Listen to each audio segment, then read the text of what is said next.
अस्सलाम वालेकुम। कैसे हैं आप सब। क्लास 9 मैथ का लेक्चर है 1, जिसमें हम unit 4 factorization and algebraic manipulation को स्टार्ट करेंगे। इस लेक्चर में मैं आपको फैक्टराइजेशन समझाऊंगा कि आखिर फैक्टराइजेशन होती क्या चीज़ है, इसका मतलब क्या है। रियल लाइफ से कुछ एग्जाम्पल भी लेंगे ताकि आप लोग आसानी के साथ समझ सको कि आखिर फैक्टराइजेशन होती क्या चीज़ है। तो सबसे पहले डेफिनेशन मैंने लिखी है, इसको देख लो। Factorization means breaking a number और एक्सप्रेशन। यहाँ पे क्वेश्चन बनता है कि व्हाट इज एक्सप्रेशन। एक्सप्रेशन क्या चीज़ है हमारे पास। मैं आपको एग्जाम्पल की मदद से समझाने की कोशिश करता हूँ। फॉर एग्जाम्पल मैंने यहाँ पे एक लिखी है वैल्यू 6x+y, और दूसरी तरफ लिखी है 6x+y इज इक्वल टू 0। अब जिसमें हमारे पास इज इक्वल टू का साइन हो वो हमारे पास होती है इक्वेशन। अब इसमें इज इक्वल टू का साइन नहीं है तो ये हमारे पास होगा एक्सप्रेशन। समझ आइए। Expression has no equal sign, और इक्वेशन इसमें हमारे पास इज इक्वल टू का साइन होता है। समझ आइए। इसके बाद इन शुरू से दोबारा बता देता हूँ। Factorization means breaking a number और expression into smaller parts. Means के हमें ने कोई नंबर या एक्सप्रेशन को तोड़ना है, उसके छोटे छोटे हिस्से कर देने हैं। उन हिस्से को या पार्ट्स को मैं फैक्टर्स कहूँगा। That multiply together to make the original number और एक्सप्रेशन। अगर जो हिस्से किए हुए हैं या फैक्टर्स हैं, पार्ट्स हैं, अगर उनको दोबारा मल्टीप्लाई किया जाए तो हमारे पास ओरिजिनल नंबर या एक्सप्रेशन बन जाए। समझ आइए। तो मैंने इसकी एग्जांपल ली है 12। फॉर एग्जांपल मेरे पास है 12 नंबर है एक। अब इसके दो फैक्टर लिखे हैं मैंने यहाँ पे, 3 और 4। अगर मैं 3 और 4 क्या है हमारे पास फैक्टर। फैक्टर का मतलब आखिर होता क्या चीज़ है। मतलब मैंने कहा कि 3 इज़ द फैक्टर ऑफ 12, इसका मतलब क्या है उसको समझो। फॉर एग्जाम्पल मैंने 12 को डिवाइड करवाया है 3 के साथ। 3 4 ज़ार 12, तो रिमाइंडर में क्या बचेगा 0। तो अगर हम उस नंबर से हम जिस नंबर से हमने इसको डिवाइड करवाया है उसको उसमें हमारे पास रिमाइंडर 0 आ जाए या रिमाइंडर कोई ना बचे तो वो नंबर हमारे पास उस लार्ज नंबर का फैक्टर होता है। समझ आइए। तो मैं सिंपल कह सकता हूँ 3 इज द फैक्टर ऑफ 12। इसी तरह 12 को अगर मैं 4 पे डिवाइड करवाऊँ तो 4 3 ज़ार 12, इसमें रिमाइंडर 0 बचेगा। तो मैं कह सकता हूँ ना जिसमें रिमाइंडर 0 बचा मीन्स को वो उसका फैक्टर होता है। 4 इज द फैक्टर ऑफ 12। समझ आइए। अगर मैं दोबारा इनको मल्टीप्लाई करवा दूं 3 4 ज़ार तो आ गया ओरिजिनल नंबर 12। समझ आइए। मीन्स कि हमारे पास फैक्टराइजेशन का मतलब होता है कि हमने एक नंबर या एक्सप्रेशन को तोड़ना है, उसके छोटे छोटे पार्ट्स जिनको फैक्टर्स कहते हैं वो करने हैं। अगर उन फैक्टर्स को दोबारा मल्टीप्लाई किया जाए तो हमारे पास ओरिजिनल नंबर या एक्सप्रेशन बन जाए। समझ आइए।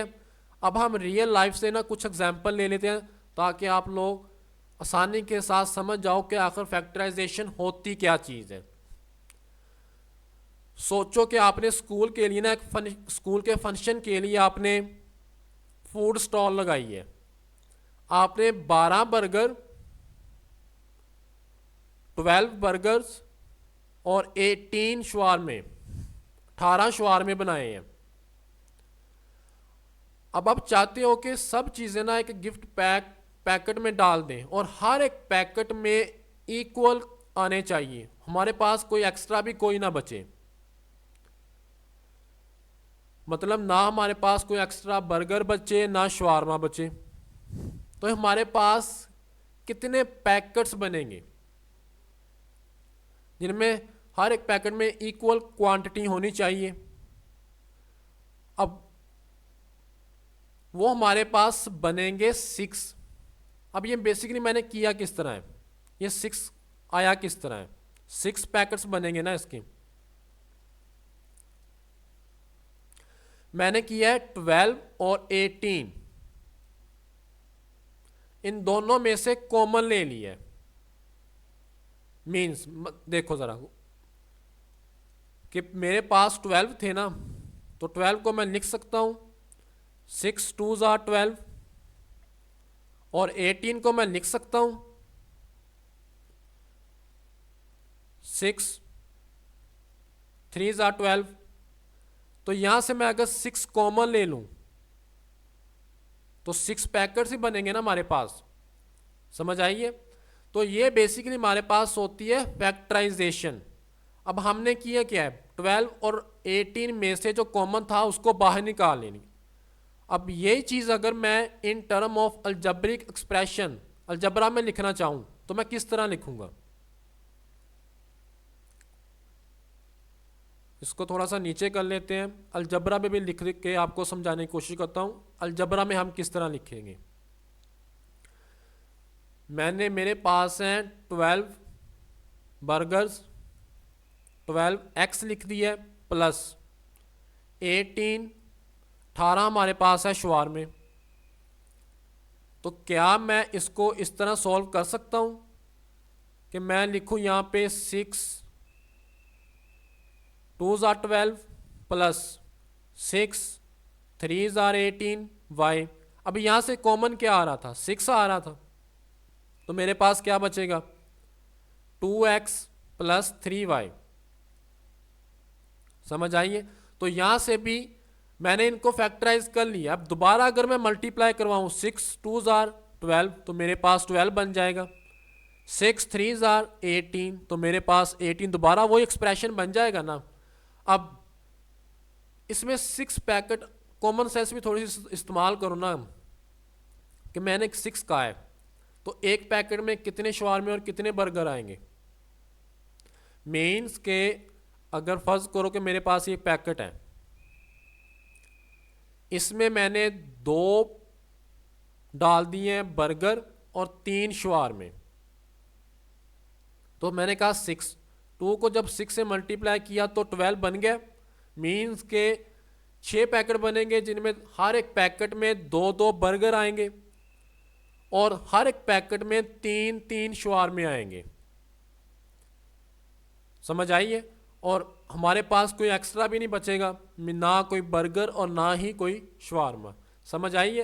तो हमारे पास कितने निकले थे पैकेट्स, कितने बने थे 6। अब एक और एग्जांपल ले लेते हैं। फॉर एग्जांपल स्कूल में आपका गार्डन है, फॉर एग्जांपल मैं उसकी अब लेंथ ले लेता हूँ कोई भी, x प्लस 2 ले ली है और उसकी विड्थ है हमारे पास x प्लस 3। अब ज़रा गौर करो कि ये जो शेप है मैथ में, ये शेप कौन सी है, ये हमारे पास है रेक्टेंगल। रेक्टेंगल ही है ना, इसमें उसकी लेंथ और विड्थ इक्वल नहीं है। अब अगर मैं इसका एरिया निकालना चाहूँ, for example area of rectangle का फार्मूला क्या होता है हमारे पास, एरिया ऑफ रेक्टेंगल होता है हमारे पास लेंथ मल्टीप्लाई विड्थ। तो दोनों को मल्टीप्लाई करवा देते हैं। लेंथ है x प्लस 2 और विड्थ है मेरे पास x प्लस 3, इन दोनों को मल्टीप्लाई करवाओ।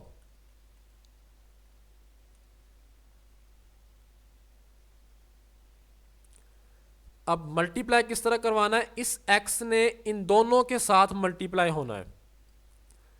x ने जब x के साथ लिख लो, मैं लिख के आपको समझा देता हूं। x ने x प्लस 3 के साथ मल्टीप्लाई होना है, प्लस 2 ने x प्लस 3 के साथ मल्टीप्लाई होना है, x प्लस 3 के साथ।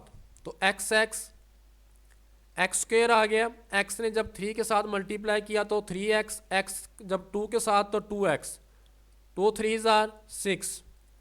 अब लाइक वेरिएबल्स एक दूसरे में ऐड हो जाते हैं, मीन्स के जिनकी डिग्री सेम हो। अब इनकी डिग्री कुछ नहीं है, यहाँ पे 1 है, इसकी भी 1 है, तो ये कॉन्स्टेंट है, इसकी डिग्री 2 है, तो 1 1 वाले ये और ये हुए ना हमारे पास, तो ये दोनों एक दूसरे में ऐड हो जाएंगे। 2 + 3 5x, तो ये मेरे पास एरिया निकल आया है। अब अगर मुझे एरिया दिया हो तो क्या मैं उसकी लेंथ और विड्थ नहीं निकाल सकता? निकाल सकते हैं ना। मीन्स के अगर ये हमारे पास एक्सप्रेशन है जिसको मैंने सॉल्व किया है, इसके 2 फैक्टर थे, एक था x + 3 और दूसरा था x + 2। एरिया से हम इसकी लेंथ और विड्थ निकाल सकते हैं। अगर मैंने जब इन दोनों को मल्टीप्लाई किया है तो क्या मेरे पास ओरिजिनल एक्सप्रेशन नहीं आ गया? दोबारा मैं इनको मल्टीप्लाई करवाऊँ अगर, तो मेरे पास ओरिजिनल एक्सप्रेशन आ जाएगा ना।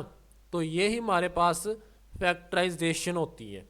मीन्स के एक एक्सप्रेशन या नंबर को तोड़ना, उसके हिस्से या फैक्टर बनाना, फिर अगर उन फैक्टर्स को दोबारा मल्टीप्लाई किया जाए तो ओरिजिनल नंबर या एक्सप्रेशन बन जाए। अब नेक्स्ट लेक्चर में हम एक्सरसाइज स्टार्ट करेंगे, साथ साथ में आपको इनके फार्मूले की मदद से फैक्टराइज किस तरह करना है, उनके रूल्स कह दो, वो साथ साथ समझाता जाऊंगा ताकि आप लोग कंफ्यूज ना हो और आसानी के साथ इस फैक्टराइजेशन को समझ जाओ। बहुत ही आसान टॉपिक है, अलजेब्रिक फार्मूले हैं बेसिक से, उनकी मदद से हम फैक्टराइज करेंगे। वीडियो अच्छी लगी हो तो लाइक कर देना, चैनल पे आए हो तो सब्सक्राइब कर लेना। ओके, अल्लाह हाफिज़।